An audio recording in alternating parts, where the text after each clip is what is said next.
the Taiwan Strait's median line, 10 Chinese and 10 Taiwanese ships are presently engaged in a violent showdown. After 3 days of extensive war drills in the vicinity of Taiwan that simulated closing of the island in retaliation for the Taiwanese president's visit to the United States last week, China's military proclaimed that it is ready to fight.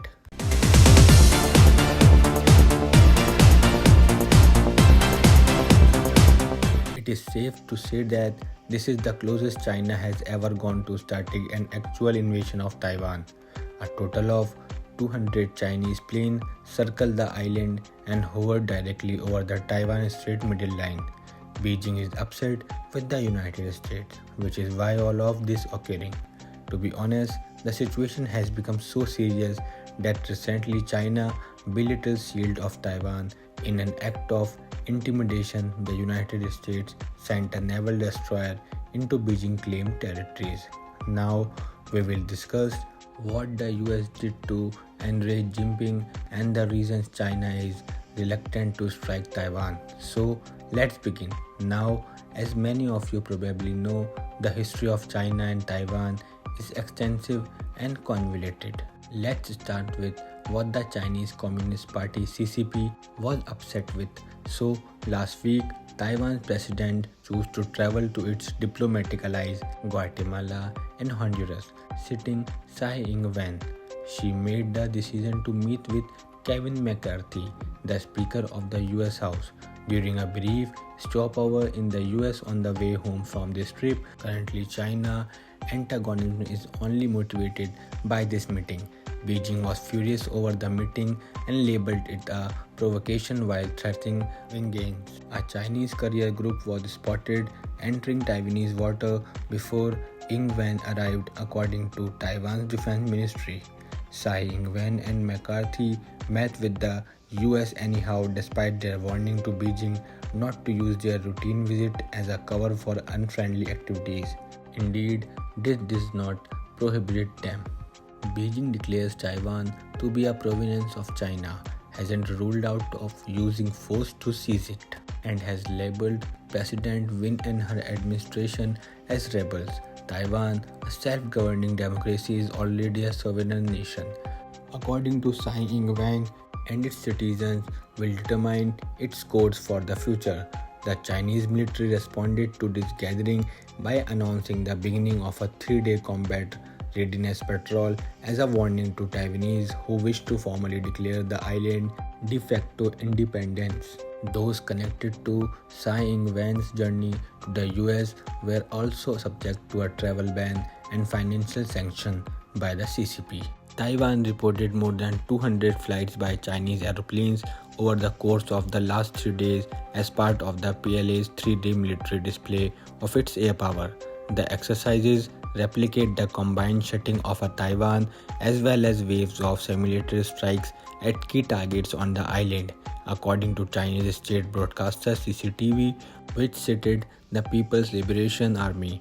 A second day of military exercises by China is taking place near Taiwan.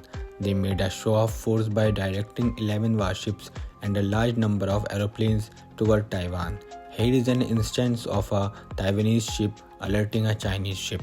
Foreign analysts think the CCP is staging an invasion to practice how they would carry it out.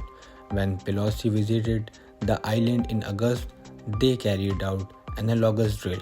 There is a covert explanation why the exercise this time wasn't as rigorous as it was the last. The CCP has other ideas. The CCP does not intend to conquer Taiwan by force, but they want to demonstrate their ability to do it. As you can see, forcing the issue could end badly very quickly. China has observed the results of Russia's attempt in Ukraine. In reality, while China was busy conducting its small military display surrounding Taiwan, the US Navy sent a destroyer close to Chinese island in the South China Sea. Furthermore, the US will conduct the largest joint naval exercise it has ever conducted with the Philippines. For this reason, the CCP intends to annex Taiwan. You see, Beijing wants the opposition to win Taiwan's upcoming presidential election, which is only 10 months ahead, as a means of maintaining peace. The Kuomintang KMT advocates deeper ties with China and criticized the Democratic Progressive Party (DPP) of pushing Taiwan closer to conflict with its US-focused initiatives. Former KMT President Ma Ying-jeou visited China on a mission to promote inter-ethnic and cross-strait relationships while on a sightseeing vacation of the United States. Guatemala and Belize, the competing overseas visit made it evident how the various approaches to relation differed from one another. This is why the CCP is rooting for the KMT to win the upcoming election. It will make Xi's aims of reunifying China a little bit simpler. However, the problem is that the CCP is the one making of harmonious reunion more difficult for itself. You can see how stuck the CCP is. The DPP, the party in favor of independence in Taiwan, is constantly being pushed there by the CCP's aggressively military drills. Thus, despite the CCP's desire for the KMT to triumph, its activities supports its rival. Therefore, if the CCP does not truly want to invade, why is it conducting these exercises? Actually, the CCP has maintained control by the fostering nationalism among its people to avoid giving their supporters their impression that the CCP lacks the power to manage China. It must respond violently to even tiniest action. So, as we indicated earlier, the CCP is in a difficult situation. However, there is a strong risk that another military drill will take place in a few months. So that's all for today, folks. Take care of yourself. Give us your thoughts on this in the comment section. And if you appreciate our content, please hit the like button and subscribe to our channel. Share this video with your family and friends.